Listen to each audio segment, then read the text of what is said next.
성탄절이 다가오고 있습니다. 성탄이 되면 제일 기대감을 갖는 것은 우리 어린아이들이죠. 어린아이들은 성탄절 때가 되면 이제 이런 말을 굉장히 많이 합니다. 나 이번 성탄절에는 산타 할아버지에게 이런 선물을 받고 싶어. 이것을 계속 이야기를 하고 다니죠. 그러면은 부담은 산타 할아버지가 갖는 것이 아니라 누가 갖죠? 엄마 아빠가 부담을 갖게 됩니다. 이 선물에 대한 부담이 부모가 이제 성탄이 오면 있는데요.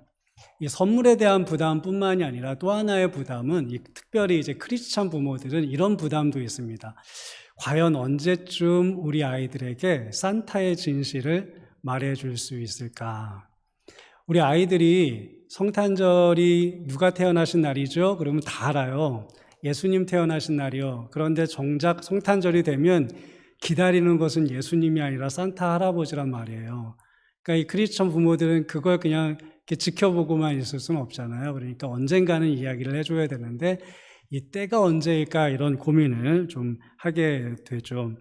성탄 시즌에 이제 쇼핑몰에 가면 대형 트리가 예년에, 올해는 뭐 좀 힘들겠죠. 예년에 보면 이제 성탄 트리가 세워져 있고 그 앞으로 산타 할아버지와 사진을 찍는 이제 존이 이렇게 있지 않습니까? 근데 저는 거기서 이렇게 산타와 아이들이 이렇게 사진 찍는 모습이 그렇게 과히 좋아 보이지는 않더라고요. 집에 아이가 이제 첫째밖에 없을 때에는 이런 부담이 은근히 됐어요. 성탄절이 되면 아이가 몇 살 정도가 되면 이 산타의 진실을 말해 줄 수 있을까? 이런 고민을 좀 했거든요. 아이들은 부모가 산타 할아버지에 대해서 가르쳐 주지 않아도 이 책으로도 보고 TV에서도 보고 다 보니까 을에 성탄절이 되면 산타한테 선물을 받는 줄 안단 말이에요. 그러니까 그것을 언제 이것을 고쳐줄까 이런 이제 부담이 늘 매년 이제 성탄절 때마다 올해는 말해줄 수 있을까 이런 부담이 좀 있었는데 첫째 때는 그랬는데요. 둘째 때는 그런 고민을 할 필요가 없어지더라고요. 애가 산타에 대한 기대감이 전혀 없어요. 그 이유는 첫째 때문에 그래요. 첫째 아이가 진적부터 아이의 동심을 파괴하면서 얘기를 해주는 거예요. 산타는 없다. 산타는 가짜다. 선물은 엄마 아빠가 주시는 거다. 성탄절의 주인공은 예수님이다. 이런 것들을 아이들한테 진작부터 얘기하니까 애가 그냥 그 산타에 대한 환상 같은 게 전혀 있지가 않습니다. 오늘날 산타는 특히 이제 아이들에게는 성탄의 의미를 왜곡시키는 주범이 되어 버렸죠. 그러나 성탄의 참된 의미를 흐리게 하는 것은 비단 산타만이 아니고 성탄절의 의미를 잘 이해하지 못하는 것은 비단 어린아이들 뿐만이 아닙니다. 어른들도 마찬가지로 성탄절의 의미를 잘 이해하면서 지키는 사람들이 드물고요. 크리스찬들이라고 하더라도 성탄절의 의미를 잘 곱씹으면서 성탄절을 보내는 사람이 오늘날 그렇게 많지는 않은 것 같습니다. 성탄이 되면 을의 사람들은 평소와 달리 막 더 즐겁고요. 더 흥겨운 분위기가 되도록 굉장히 애를 씁니다. 그래서 사람들은 마치 성탄이 되면 성탄절에 사람은 무조건 기뻐야 돼. 무조건 즐거워야 돼. 이런 어떤 부담감을 갖고 있는 것처럼, 강박을 갖고 있는 것처럼 보이기도 해요. 성탄에는 꼭 애인이 있어야 될 것 같고, 성탄에는 매일 즐거운 어떤 저녁의 만찬이 이루어져야 될 것 같고, 성탄 시즌에는 적어도 일주일에 한두 번은 밖에 나가서 외식을 해야만 될 것 같고, 이렇게 생각이 된단 말이죠. 그렇게 안 하면 마치 나는 굉장히 잘못된 성탄절을 보내고 있다고 이제 생각을 하게 됩니다. 물론 이제 이번 성탄절은 예년과는 뭐 완전히 다르겠죠. 아까 장로님이 이제 기도하실 때 모든 것을 잃어버린 성탄이라 그랬는데 딱 그게 그 표현이 맞는 것 같아요. 정말 올해는 아마 모든 것을 잃어버린 성탄절이 될 겁니다.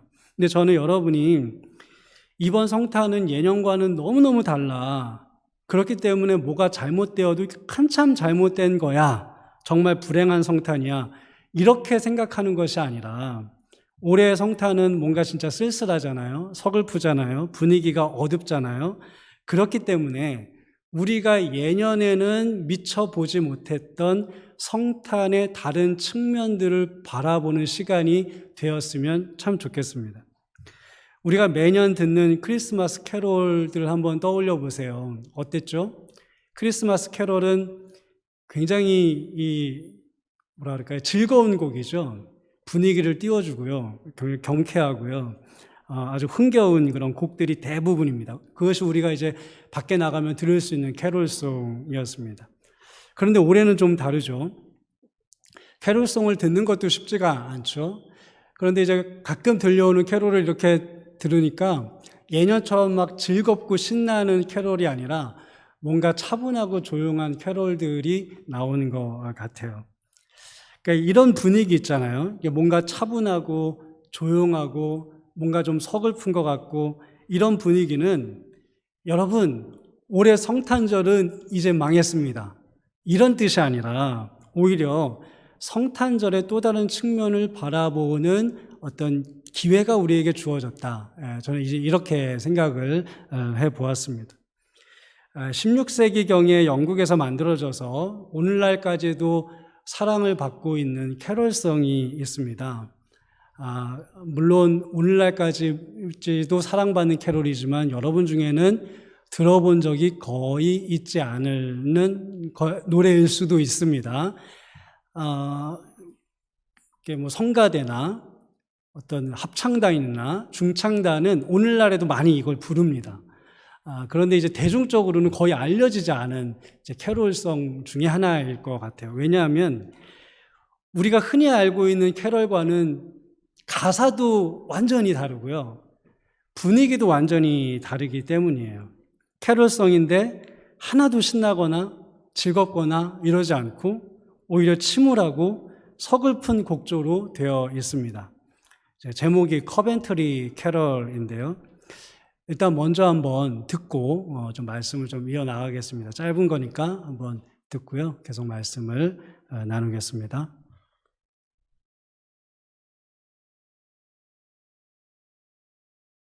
Lully, thou little tiny child, bye bye, Lully, Lully, Lully, thou little tiny child, bye bye, Lully.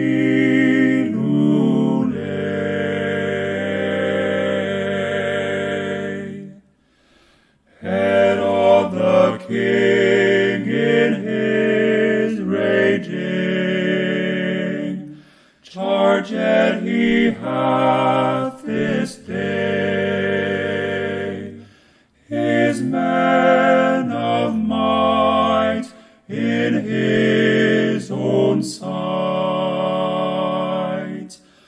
all children young to slay.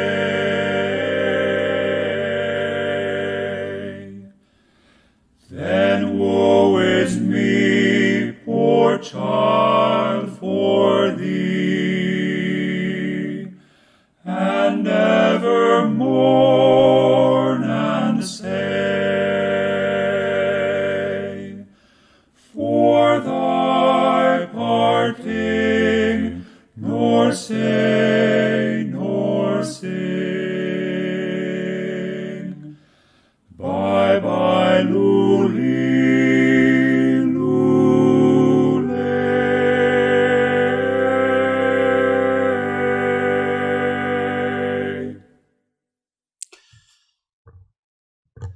네, 제가 그 가사를 보여드리기 위해서 여러 영상 중에 저 영상을 선택했는데요. 사실 일반 중창단이나 합창단이 부른 이 커벤트리 캐럴을 들으면 저 곡보다 훨씬 분위기가 다운됩니다. 굉장히 서글프게 이제 부릅니다. 이제 뭐 영어로도 가사가 나왔지만 제가 이제 한국말로 다시 가사를 한번 좀 읊어드리면 가사가 이렇습니다. 잘 자라 잘 자거라 너 작고 귀여운 아기 안녕 안녕 잘 자거라 오 자매여 우리가 어떻게 해야 하지 이 날을 기억하려면 우리가 노래 부르는 이 가여운 어린 것들, 안녕 안녕 잘 자거라. 헤롯 그 왕이 분노해서 이 날을 만들었지. 힘센 그의 군사가 눈에 보이는 대로 이 어린 것들을 죽였어요. 아, 내게 저주여라. 너에게도 가여운 아기여. 그리고 끝없는 통곡과 탄식. 너는 더 이상 말하지도 노래하지도 않는구나. 안녕 안녕 잘 자거라 내 아기야. 이 캐럴은 2000년 전 예수님이 태어나시던 첫 번째 성탄의 즈음에 예루살렘에서 일어났던 아주 비참한 사건에 대한 조가, 애가 형식으로 불러졌습니다. 여러분이 알고 있는 예수님의 탄생 이야기를 한번 떠올려 보실까요? 내가 그냥 보통 알고 있는 예수님의 탄생 이야기에 등장하는 인물들을 한번 떠올려 보십시오. 어떤 사람들이 생각이 납니까? 마리아, 요셉, 그리고 양치는 목자들, 동방박사, 하늘에서 내려온 천사들, 혹은 성전에서 아기 예수님을 안고 기뻐했던 안나와 시므온, 이런 사람들이 떠오르죠. 그런데 예수님의 탄생 이야기 안에 포함된 아주 큰 사건이면서 사람들에게 늘 잊혀지는 이들이 있습니다. 당시 로마로부터 유대인의 왕이라는 칭호를 받고 유대 지역을 다스렸던 헤롯이라는 분봉왕이 있었죠. 이 왕은 굉장히 난폭하고 무자비한 사람이었습니다. 자신의 권력에 대해서 저항하거나 도전하는 사람들이 있으면 가차없이 다 죽였습니다. 조금만 의심이 들어도 다 그렇게 했습니다. 심지어는 자기 아들들도 자기의 왕위를 노린다고 의심이 들자 그냥 죽여버릴 정도로 그는 자기의 그 왕의 권력에 대해서 아주 확고한 사람이었습니다. 그런데 어느 날 갑자기 동방박사들이 이 헤롯 왕에게 찾아오더니 유대인의 왕으로 나신 이가 어디 있느냐라고 이렇게 묻는 것입니다. 아니, 유대인의 왕, 나는 이렇게 펄펄 살아있는데 유대인의 왕이 어디 태어났다는 말인가? 그 이야기를 듣고 이 헤롯은 초조해지기 시작했죠. 두려웠습니다. 무슨 수를 써서라도 그런 일을 막고 싶었습니다. 그래서 이 동방박사들에게 혹시라도 유대인의 왕이 되실 분이 누구인지를 알게 된다면, 그분을 만나게 된다면 꼭 나에게도 어디서 태어났는지 말을 해달라고 부탁을 합니다. 동방박사들이 별을 따라가다가 이제 아기 예수님이 계신 곳을 찾고 그분께 예물을 드리고 경배를 하죠. 그런데 천사들이 그들에게 들려주기를 헤롯에게로 돌아가지 말아라. 이 음성을 듣고 이 동방박사들은 헤롯에게 들리지 않고 그냥 자기의 고국으로 길을 돌아서 이제 돌아갑니다. 헤롯은 동방박사들의 어떤 그 기별을 기다렸는데 아무 소식이 들리지 않자 더 초조해졌죠. 그래서 자기의 권력을 지키기 위해서 정말 극악무도한 결정을 하게 되는데 그것이 바로 그 동방박사들이 대략 이야기했던 베들레헴, 그리고 베들레헴 인근의 모든 도시에 사는 2살 이하의 어린아이들을 다 죽여버리기로 그렇게 결정을 한 것입니다. 이 끔찍한 학살에 대해서 마태복음은 예레미야서를 인용해서 이제 이렇게 기록을 하고 있습니다. 마태복음 2장 18절입니다. 라마에서 소리가 들려왔다. 울부짖으며 크게 슬피 우는 소리다. 라헬이 자식들을 잃고 우는데 자식들이 없어졌으므로 위로를 받으려 하지 않았다. 저기서 라헬은 자식을 잃은 사람들의 그 대표적인 이제 어머니를 상징하는 것이죠. 그날 수많은 아이들이 죽었고 그것 때문에 그 어머니들이 통곡했다는 그런 이야기를 성경은 가감없이 우리에게 들려주고 있습니다. 조금 전에 들으신 저 커벤트리 캐럴은 누구의 슬픔을 표현한 캐럴인지 아세요? 저 커벤트리 캐럴에는 해설이 달려 있는데요. 그 해설에는 이렇게 되어 있습니다. 헤롯의 베들레헴 유아 대학살을 바라보는 예수의 어머니 마리아의 슬픔을 묘사한 노래이다. 저게 마리아가 부른 이제 애가라는 것이죠. 우리는 예수님이 오신 날 그리고 첫 성탄의 시즌에는 뭔가 신비하고 기쁜 일들만 일어났을 것이라고 막연하게 추측합니다. 그러나 첫 성탄 시즌에는 폭군 해로 때문에 수많은 어머니들이 피울음을 울어야 했습니다. 성탄으로 인해서 제일 기뻐했어야 하는 마리아조차도 베들레헴의 학살을 지켜보면서 저렇게 울부짖을 수밖에 없었습니다. 게다가 아기 예수는 아직 핏덩이에 지나지 않을 때 헤롯의 칼날을 피해 그 추운 겨울에 모래바람을 헤치면서 이집트로 먼 피난의 여정을 떠나야 했죠. 이것이 첫 번째 성탄의 세상에서 벌어진 일들이었습니다. 올해 우리는 유례없는 쓸쓸하고 서글픈 성탄절을 보내야 될 것입니다. 저희 집 앞에는 저희 집 바로 이제 맞은편 길 바로 건너면요, 거기 이제 하우스들이 쭉 있는데 그 거리가 그 성탄 트리를 잘하기로 유명합니다. 그래서 매 이때가 되면 굉장히 화려한 성탄의 장식들이 집집마다 쫙 이렇게 이루어지고요. 그것을 구경하러 사람들이 밤마다 이제 찾아와서 구경을 하곤 합니다. 근데 올해는요, 딱 한 집만 예년과 비슷하게 성탄의 트리를 해놓고 나머지 집들은 성탄 트리를 하나도 한 집이 없습니다. 올해 성탄의 분위기가 어떤지, 우리의 지금 어떤 환경이 어떤지를 단적으로 저에게는 보여주는 그런 장면입니다. 그러나 사실 올 성탄에만 슬픈 일, 쓸쓸한 일, 절망적인 일이 있었던 것은 아닙니다. 매년 성탄절마다 쇼핑몰에는 사람들이 넘쳐나고 식당은 인산인해를 이루고 또 집집마다 화려한 성탄 장식이 번쩍이고 했어도 다른 한편에서는 슬픔과 절망의 성탄을 보내는 사람들은 늘 있어 왔습니다. 작년 성탄절에도 병든 사람이 있었습니다. 작년 성탄절에도 죽음과 사투를 벌이는 사람이 분명히 있었을 것입니다. 재작년 성탄절에도 춥고 헐벗고 빈곤한 사람들이 있었습니다. 가족을 잃은 사람들도 있었고요. 사업이 실패한 사람들도 있었습니다. 전쟁으로 말미암아 고통을 당하는 나라와 민족들도 있었습니다. 자연재해 때문에 고통을 당하는 사람들도 여전히 성탄 시즌에 있었습니다. 그런데 그 모든 슬픔과 절망이 화려한 성탄의 장식과 노래들에 이렇게 묻혀버렸던 것이죠.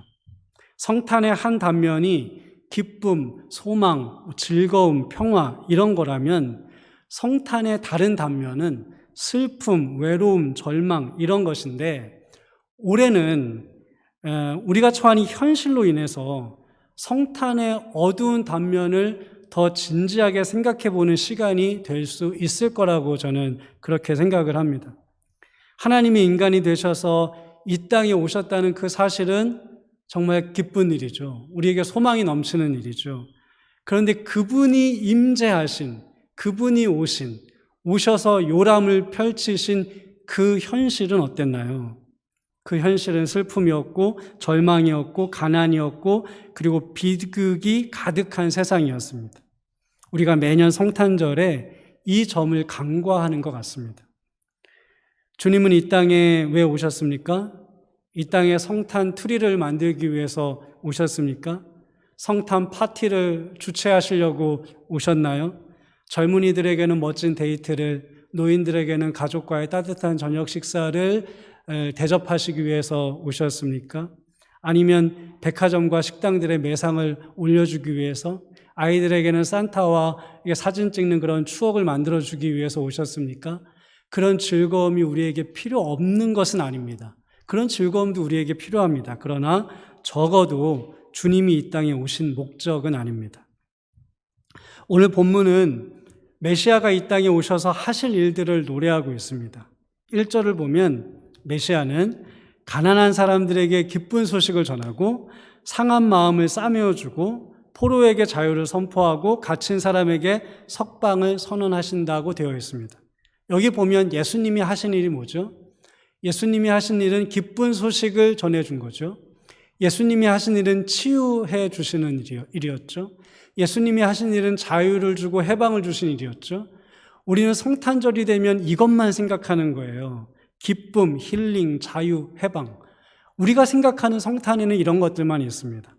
그러나 주님이 그런 일을 하신 이 세상의 현실은 어떠했습니까? 누구에게 기쁜 소식을 준 거예요? 가난한 자들이 넘치는 세상에 기쁜 소식을 준 겁니다. 누구에게 치유의 어떤 선물을 주신 거죠? 몸이 아픈 사람, 마음이 아픈 사람들로 넘쳐나는 세상 가운데 오셔서 그런 일을 하신 겁니다. 감옥에 갇힌 사람, 또 억울하게 포로가 된 사람들이 많은 세상 가운데 하나님께서 예수 그리스도를 보내주신 것이었죠. 예수님이 이 세상의 그런 슬프고 절망적인 현실을 외면하지 않으셨기 때문에 이 땅에 성육하셔서 우리에게 오신 것입니다. 오셔서 1절에서 지금 말하는 여러 가지 일들을 하셨는데 한마디로 요약하면 2절에서 아주 잘 요약을 하고 있는데요. 이런 말씀이 있죠. 모든 슬픈 자들을 위로하시기 위해서라고 되어 있습니다. 모든 슬픈 자들을 위로하려고 주님이 오신 거예요. 우리는 그동안 어쩌면 반쪽짜리 성탄절을 보냈는지도 모릅니다. 성탄절만 되면 마치 이 세상은 온통 기쁜 일로 넘쳐나야 되는 것처럼 우리는 성탄을 그렇게 보냈습니다. 마치 우리 주변에 그리고 내 삶의 절망이라는 것이 슬픔이라는 것이 존재하지 않아야 되는 것처럼, 아니 존재하지 않는 것처럼 그렇게 오직 기쁜 성탄만 추구하면서 그동안은 성탄절을 보냈습니다. 그러나 성탄에도 우리 주변에는 여전히 가난한 사람들이 많습니다. 여전히 마음이 상한 사람들, 여러 고통으로 절규하는 사람들이 존재를 합니다. 그 현실에 눈을 감아버리는 게 성탄이 아니라 그 현실을 똑바로 쳐다보는 것이 바로 성탄입니다. 우리는 코로나라는 이 서글픈 현실을 지금 지나고 있는데요. 코로나 때문에 우리는 아무 일이 없어도 이렇게 이제 생각할 수 있게 된 것 같아요. 성탄절이 즐겁지 않을 수도 있구나. 성탄절이 이렇게 무거울 수도 있는 것이구나. 이런 걸 알게 되었습니다. 저는 이참에 성탄의 때에 예루살렘에 퍼져 있던 그 너무나도 깊은 슬픔을 바라보며 눈물을 흘렸던 그 마리아의 마음으로 주변에 슬퍼하는 사람들을 바라봤으면 좋겠습니다. 우리 예수님처럼 가난한 사람, 마음이 상한 사람, 어딘가에 혹은 무엇인가에 갇혀서 외롭고 쓸쓸하고 고통스럽게 보내는 사람들을 향해서 우리의 관심을 더 많이 쏟았으면 좋겠습니다. 우리 교회는 지난 2달 동안에 연속해서 우리 사랑하는 정기련 집사님, 그리고 또 이종 집사님, 또 하늘로 먼저 우리가 올려 보냈습니다. 떠나 보냈죠. 이 일로 슬퍼하는 사람들이 이 성탄 시즌에도 있다는 사실을 우리는 기억했으면 좋겠습니다. 이 성탄 시즌에도 여전히 몸이 아프고 마음이 아파하는 사람들이 있다는 사실을 우리가 기억했으면 좋겠습니다. 이 성탄 시즌에도 힘겹게 생계를 위해서 하루하루를 살아가야 되는 사람들이 있음을 우리는 기억했으면 좋겠습니다. 어느 때보다도 이 성탄의 때에 기뻐해야 될 것이 교회인데 이 성탄의 때에 이 코로나로 말미암아 기뻐하지 못하고 어려움에 빠진 교회들이 이 땅에 많이 있음을 여러분 기억했으면 좋겠습니다. 이 성탄의 때에 그 어느 때보다도 예수 그리스도의 나심을 전파하며 복음을 증거해야 되는 그 선교지에 선교의 후원들이 끊겨서 힘겹게 살아가고 있는 그 선교사님들과 또 선교의 교회들이 있다는 사실을 우리가 기억했으면 좋겠습니다. 할 수 있으면 예수님처럼 그들에게 소망이 되어 주십시오. 그러나 만약에 아무것도 할 수 없다고 하더라도 우리는 같이 울어주고 같이 슬퍼할 수는 있지 않습니까? 나는 괜찮아. 나는 작년이랑 올해 비교해 봤을 때 코로나라고 해서 남들 다 힘들다고 하는데 나는 생각보다 그렇게 힘들지 않아. 벌이도 그렇게 손해보는 벌이를 하는 것도 아니고 그거 괜찮아. 살만해. 오히려 나는 더 좋은 것 같아. 그러니까 나는 예년과 똑같은 오직 기쁨만 있는 성탄을 추구해도 돼. 이렇게 생각하지 마시고 아기 예수는 살았고 아기 예수는 안전했지만 유대의 아이들을 생각하면서 하염없이 눈물을 흘렸던 그 마리아의 마음으로 주변을 돌아보면서 같이 성탄을 보내보면 어떨까요? 그러면 정말 더 뜻깊은 성탄절을 우리가 보낼 수 있을 것입니다. 그리고 혹시 여러분 중에 슬픔에 빠져 계신 분들, 외로움과 절망에 빠져 계신 분들이 계시다면 여러분, 우리 주님이 바로 여러분을 만나려 이 땅에 오셨다는 사실을 꼭 기억하십시오. 이사야에서 예언한 그 메시아가 이 땅에 진짜 예수님으로 오셔서 이제 처음으로 세상에 나가셔서 첫 설교를 하실 때 설교 본문이 바로 오늘 우리가 읽은 이사야 61장의 말씀이었습니다. 그 말씀을 예수님이 읽으시고 성경책을 딱 덮으신 후에 설교를 하시는데요. 글쎄요, 성경에 나온 그게 설교에 다였다면 설교를 10초도 안 하셨어요. 정말 예수님이기 때문에 할 수 있는 설교를 하셨어요. 책을 딱 덮으시고 하셨던 그 위대한 설교의 말씀, 뭐라고 말씀하셨냐? 이 성경 말씀이 여러분이 듣는 가운데 오늘 이루어졌습니다. 이렇게 말씀을 하셨습니다. 주님은 이 땅에 모든 슬퍼하는 자들을 위해 오셨습니다. 그래서 주님은 항상 슬퍼하는 자들을 마음에 품고 사십니다. 무엇 때문에, 그리고 얼마만큼 고통을 당하고 슬퍼하든 상관없이 그 모습 그대로 주님을 만나면 참된 위로를 받게 됩니다. 그분을 만나서 그분의 이 선포가 여러분의 삶에 오늘 이 성탄의 시즌에 온전히 이루어지시기를 주의 이름으로 간절히 축원드립니다.